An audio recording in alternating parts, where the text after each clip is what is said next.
रोज मरे त्याला कोण रडे या उक्तीप्रमाणे देवगड तालुक्यातील वानिवडे गावात प्रमुख जिल्हा मार्ग 12 वरील मांगरवाडी पूल हा दरवर्षी पाण्याखाली जातो। येथे अनेक अपघात नागरिकांच्या सतर्कतेमुळे टाळता आले। स्थानिक स्वराज्य संस्था, सिंधू सेवा प्रबोधिनी तथा इतर सामाजिक संस्थांनी तसेच जागरूक नागरिकांनी वारंवार मागणी करूनही अद्याप या पुलाची उंची वाढवण्यात आलेली नाही। गेली अनेक वर्ष यात काही सुधारणा नाही। आपण मागील 2 वर्षापूर्वीचे दृश्य पाहत आहोत।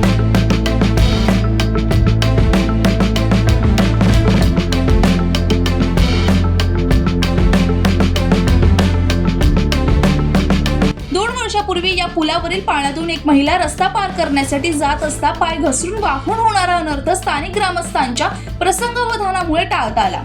या वर्षी ही परिस्थिती जैसे थे आहे। कोणाचा जीव गेल्यावरच प्रशासनाला जाग येणार आहे का असा प्रश्न आता नागरिकांकडून विचारला जात आहे। श्री विद्या सरवणकर, जनशक्ती, देवगड।